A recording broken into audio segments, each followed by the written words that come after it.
Hey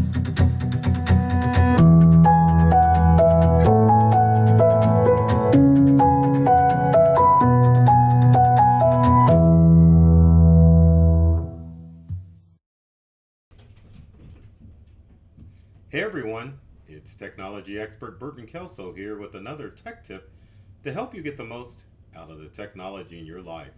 Today we're talking about how to encrypt those devices. Doesn't matter if you've got a smartphone, a computer, or even a tablet, it's important that you make sure that those devices are encrypted. Encryption, for a better term, is basically scrambling the data on your devices. So if you lose a device, it'll be easy for you to keep your information safe and hard for cyber criminals or just plain old criminals to get access to your information. You just go out and buy a new device and not worry about getting your data in the hands of a criminal. The better way to describe encryption is, not that I'm trying to advertise anything here, but it's the equivalent of this 3,000 piece puzzle, meaning that if criminals got a hold of your data on your encrypted device, they would have to assemble essentially this 3,000 piece puzzle in order to get access to your data. It's better than just grabbing a device and looking at it and having access to it. So encryption is the thing that you want to do. And believe it or not, every device that you own has the ability to be encrypted. So if you use your devices for business, you probably should encrypt. If you use your device for home use, it's probably not a bad idea to encrypt those devices too, because think of the information that you keep on your smartphone or on your computer that could be potentially good data for a criminal to get their hands on it. So real quick, we'll go through and talk about the different devices out there and how you can make sure that they are encrypted. So first, we're going to start off with a Macintosh computer, which I'm sure a lot of you are like, why is this tech guy using a Mac? Well, believe it or not, I know it all. So anyway, it's easy to do on any Mac device. Doesn't matter if you own a MacBook, MacBook Air, MacBook Pro, a Mac Mini, or even an iMac. You can encrypt it pretty easy. So what you want to do, make sure that you follow the big old mouse here and go to the Apple menu. Once you're in the Apple menu, you want to navigate down to System Preferences. Once you're in System Preferences, you want to navigate that mouse.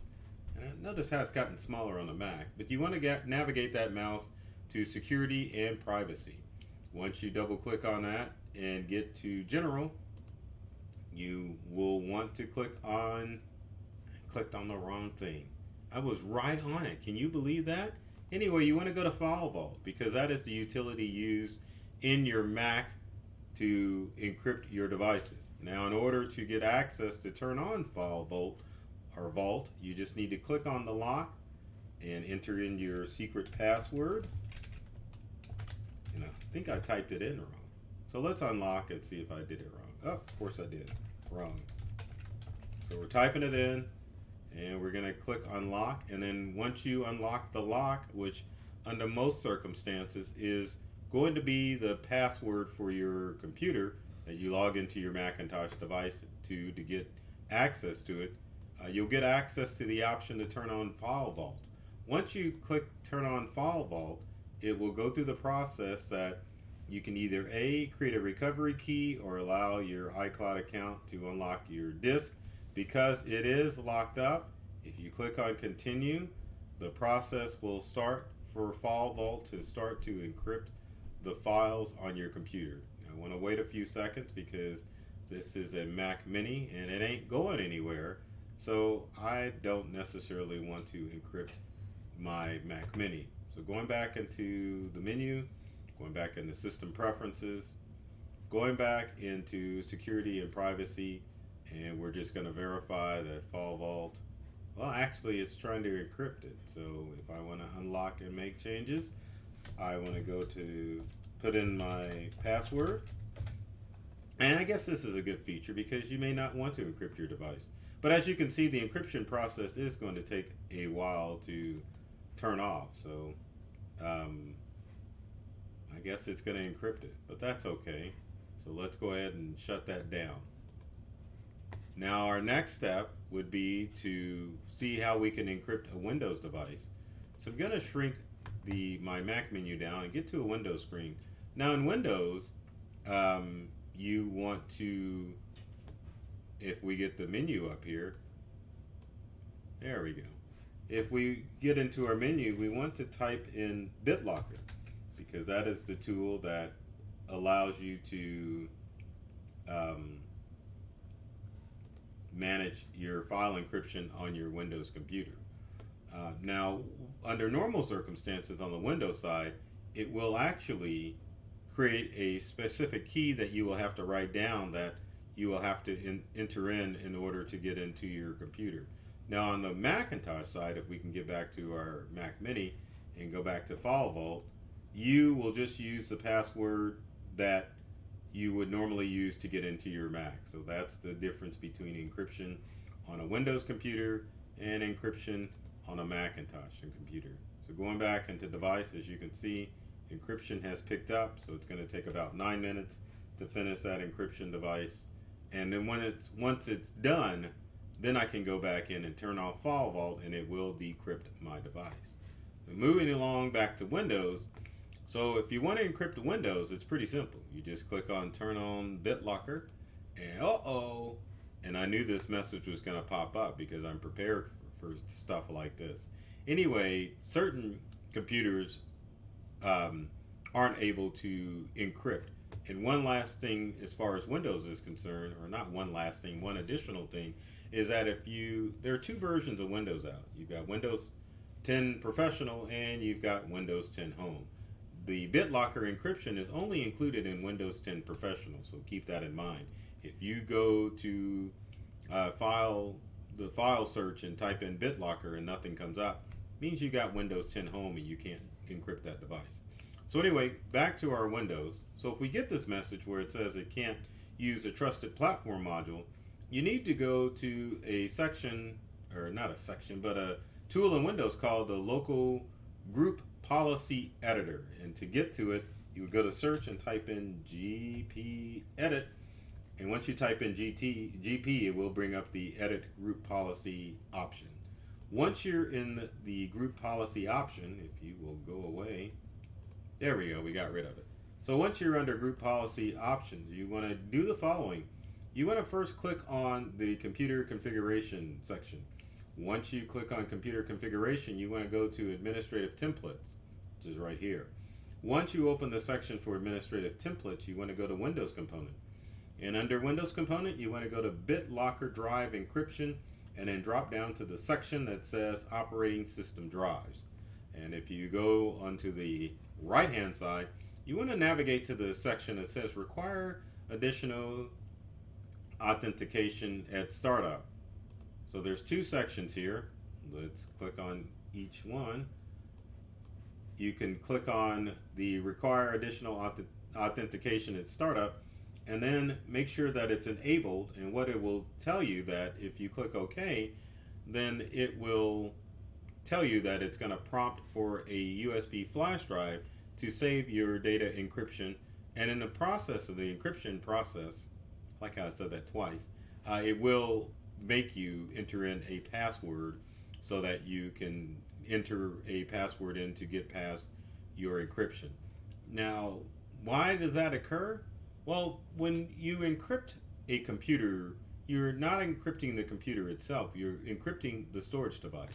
So basically it's putting a password on the hard drive, so that if you want to get into the hard drive and load Mac OS or Windows OS, it has a file lock on the hard drive that you have to enter a password in order to get past it. Now, when you start up your device after you encrypt them, they will have the normal logo, like the Apple logo, and it'll have the logo for Windows, or not Windows, but actually for your computer. But once you get into it, it will ask for an encryption password. Now, once your files are encrypted, you need to make sure that you back up both your Windows and a Macintosh computer on a regular basis. If you goof up and have something catastrophic happen to your Windows or Macintosh computer, there's no way that you can take the hard drive out and hook it up to another device to retrieve that data. The whole purpose of it is that it locks up the hard drive. So if someone got their hands on it, then they would not be able to access the data on that hard drive itself. So you want to make sure that you're doing constant backups, because like ransomware, data encryption is very hard to get past. And that's all they do when you get ransomware, is to encrypt your hard drive. So back it up always, because you won't be able to get that information off of that drive if something bad happens and you have to retrieve it. Now, what about your smart devices? You got a tablet or an iPhone, like I keep showing in multiple videos. I do have an iPad too, but I don't show it often. But anyway, oh, look at that. What do you have there? Look at that, an iPad. I forgot it was sitting over there. Actually, there's a whole bunch of iPads sitting over here. See if I can grab them and show them to you. Look at that. iPads for days, right? Can't beat that. Anyway, what you can do as far as your iPad and your Android devices and your iPhone, you can definitely encrypt those as well. But the process is that once you put a passcode on those devices, they're already encrypted. So there's really not much that you need to do on an iPhone other than put a passcode on it. But on an Android device, you do have to make sure that you tell it to encrypt your phone. How do you do that? Well, since I don't have an Android, I got a screenshot for you to show you how that's done. Now, essentially, all you're going to do is go into settings. I'll show you here, like we've got an Android phone. Then once you go into settings, you go into security. And then once you're into security, you want to go to encrypt phone. And then once you tell it to encrypt phone, it'll let you know that you'll need to type a PIN to decrypt it each time you turn it on. And it says you cannot decrypt your phone unless you perform a factory reset. And the encryption, like on the Mac, may take a little while, 30 to 40 minutes, sometimes an hour or more to decrypt or encrypt that hard drive on it. But remember, if you encrypt your Android phone, then you will have to reset the phone back to factory defaults to decrypt it. So keep in mind, if you use Android devices, if you really, really, really want to encrypt that device, because once you do it, it's hard for you to undo it. And also the same thing, if you encrypt your Android phone, make sure that you're always backing up stuff to Google Drive or whatever you want to use to make sure that your information is going to stay safe. Now, what about iPhones? Same thing, I have an iPhone, but I don't want to hook it up to the computer today. So we're going to use a screenshot to do that as well. So again, go to settings. Then you want to go to Touch ID and passcode. And then you can either change a passcode, or if you don't have a passcode, or you can type in a passcode. And you can add a fingerprint and all that other stuff too. But once you type in a passcode and put in custom alphanumeric code, which is what you should do in order to make it safe, it will encrypt your Apple devices. Doesn't matter if it's an iPad or iPhone, definitely will encrypt both of those devices to keep your information safe.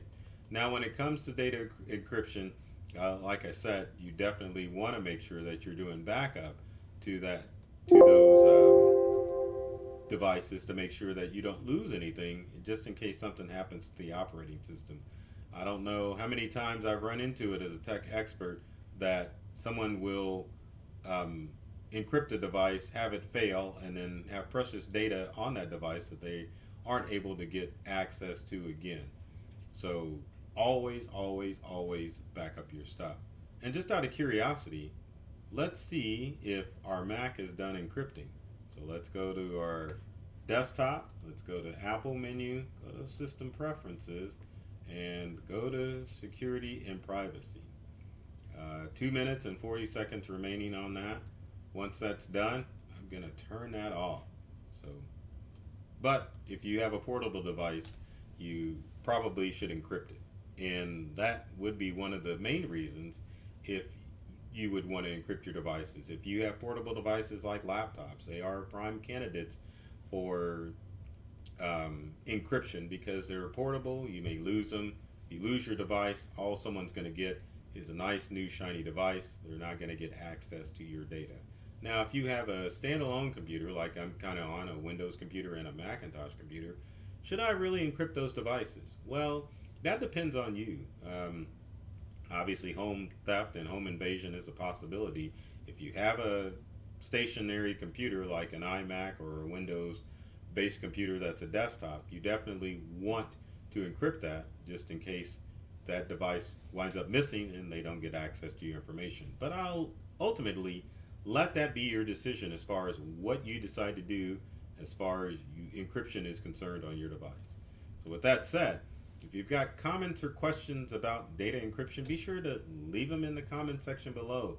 We'd love to hear from you to find out what things I can answer about encryption, and if you have any other random tech tips that you would like answers to. And I love this. I love putting the subscribe button up there, and I always point in the wrong direction. There we go. But yeah, if you like this video, be sure to like, subscribe, and share it with your family and friends. And as far as social media, we're all on social media. Myself, Burton Kelso, the technology expert, in my company Integral, all over social media, sharing tips and tricks that are designed to help you get more from the technology that you use at home and at work. So with that said, I love technology. I've read all the manuals, and I'm serious about making technology fun and easy to use for everyone. So take care of yourself and do many things to make you smile. And thanks for watching.